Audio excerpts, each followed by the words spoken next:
Hello friends, देख सकते हैं हम लोग कि कहाँ पे आए हैं। आपको अगर पीछे से दिख रहा है तो ये गंगा घाट है, जिसके बारे में मैंने आपको बताया था कि हम लोग बहुत जल्दी आपको सुल्तानगंज का गंगा घाट दिखाएंगे, जो कि बहुत ही ज़्यादा प्रसिद्ध है। यहाँ पे देख सकते हैं आप कितने ज़्यादा श्रद्धालु लोग हैं।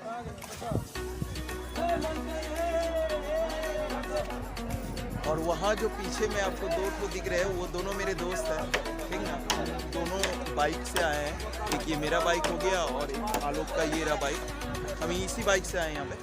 तो चलिए आपको यहाँ के कुछ शॉट्स दिखाता हूँ और फिर बात करते हैं। आप देख सकते हो दोस्तों कि अभी गंगा मैया जो है बढ़ी हुई है, इसलिए यहाँ पे इतना ज़्यादा पानी दिख रहा है आपको चौकी के। वरना ये जो दुकान छोटे छोटे दिख रहे हैं ना दोस्तों, यहाँ पे पूरा एक रोड है अंदर से। वो जो चौकी के किनारे में आपको दिख रहा है, वहाँ पर एक रोड है, ठीक ना। और रोड से ही मतलब नीचे जाता है और ये घाट है पूरा। और ये जो बांस दिख रहा है आपको, मैं अब जूम करके दिखाता हूँ। ये जो आपको बांस दिख रहा है ना, यहाँ से स्टार्ट होता है लोगों का नहाना। लेकिन अभी गंगा मैया बहुत बढ़ गई है, इसलिए यहीं पे आ गई है गंगा मैया बहुत नज़दीक। दोस्तों, ये जो उत्तरवाहिनी गंगा मैया है, ये लगभग 6 किलोमीटर तक यहाँ से उत्तर की दिशा में ही बहती है। अब अगर इस उत्तरवाहिनी गंगा मैया की अगर बात करें तो उत्तरवाहिनी गंगा मैया, इसका इसलिए नाम पड़ा उत्तरवाहिनी क्योंकि यहाँ पे एक ऋषि मुनि थे जो कि तपस्या कर रहे थे। तो जब ये गंगा मैया अपने वेग से आ रही थी धरती पर, भागीरथ के कहने पर गंगा मैया को धरती पे लाया गया। ये सब तो आपको भी मालूम है। जब ये किया गया तो वेग से गंगा मैया आ रही थी, तो ऋषि मुनि की तपस्या जो थी वो भंग हो गई थी। और इसी कारण से ऋषि मुनि ने गुस्से में आ करके गंगा मैया को एक जो है, मतलब अगर मैं अपने भाषा में कहूँ तो एक चुल्लू या फिर कोभा में उठा करके पी लिया था। तो गंगा मैया मतलब यहाँ पर एकदम खाली खाली हो गया।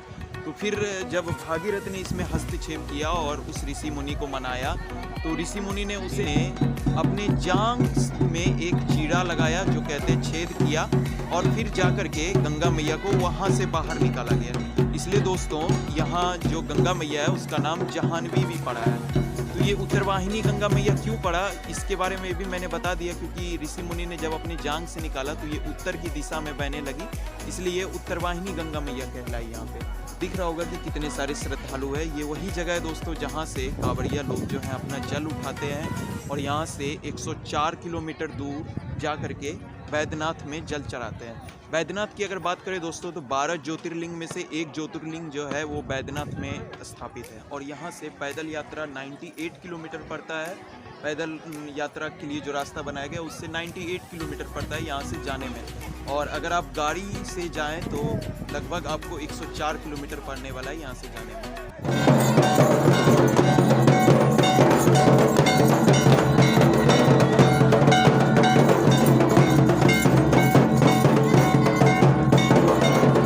दोस्तों, ये जो आप अपने सामने देख रहे हो, ये अजगैबीनाथ द्वार है।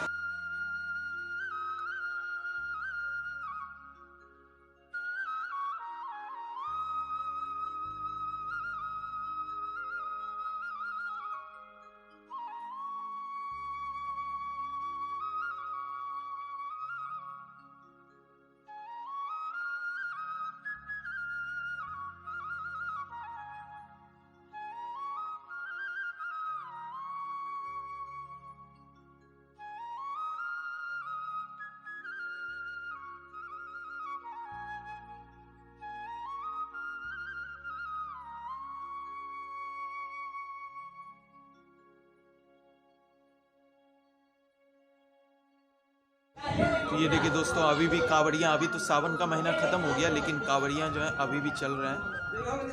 ये देखिए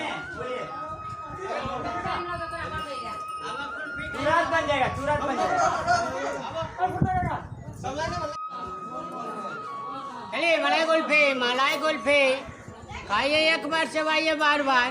तो दोस्तों, ये भैया जो है मलाई कुल्फी बेच रहे हैं यहाँ पे। चलिए मलाई खाइए। हमारे पास पैसे नहीं है तो नहीं खरीद सकते, बाकी आपके नाम फ्री में खिलाते हैं। फ्री में? हाँ। नहीं भैया, फ्री में नहीं खाएंगे। आते हैं भैया शूट करके, फिर आपका मलाई कुल्फी खाते हैं। ठीक है, ठीक है। बोल बम की नारा है, बाबा एक सारा है। बोल बम की नारा है, बोल बम की नारा है। तो दोस्तों ये रहा अजगैबी नाथ का मंदिर जो आपके सामने है, और सुल्तानगंज की प्रसिद्धि में इनका बहुत बड़ा हाथ है। दोस्तों अगर आप यहाँ पे कभी आओगे तो आपको ये मंदिर एक चट्टान पे दिखेगी, जो चट्टान पे बनी हुई है मंदिर, ऐसा प्रतीत होगा। आगे आप देखोगे दोस्तों, जैसे कि आपको दिख रहा है कि इस चट्टान में कई सारी कलाकृतियाँ बनी हुई है। मैं आपको दिखाता हूँ, ये देखिए इस चट्टान में कई सारी कलाकृतियाँ बनी हुई है। मूर्तियों का रहस्य है, ये कोई नहीं सुलझा पाए कि किन की मूर्ति है।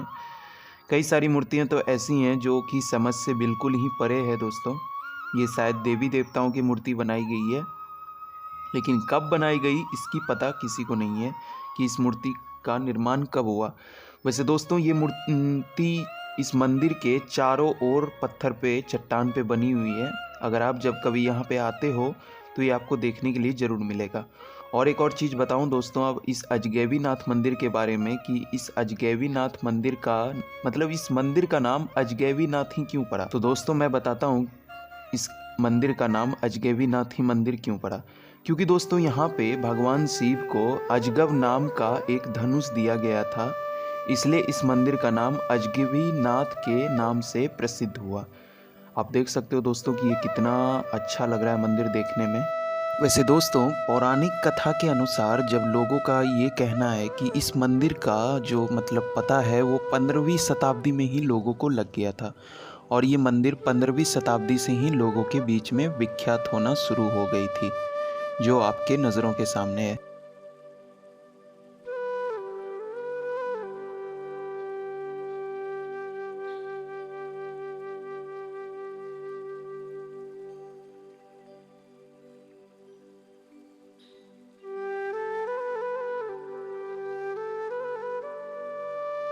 तो दोस्तों आई होप कि मैंने आपको मंदिर के अच्छे से शॉट्स दिखाएं, बाहर से ही दिखाया दोस्तों, क्योंकि मैं आज नहीं जा सकता अंदर, क्योंकि मैं नहा करके आया लेकिन खा लिया हूं। तो खा करके भगवान से क्या मिलना। मैं आपको दूसरे शॉट्स में ज़रूर, एक और ब्लॉग आएगा हमारे चैनल पे जिसमें मैं आपको बताऊंगा कि मंदिर में कैसे भगवान है, कहाँ पे क्या है, वो सब के बारे में दिखाऊंगा। तो इसलिए आप मेरे चैनल को ज़रूर सब्सक्राइब कीजिए।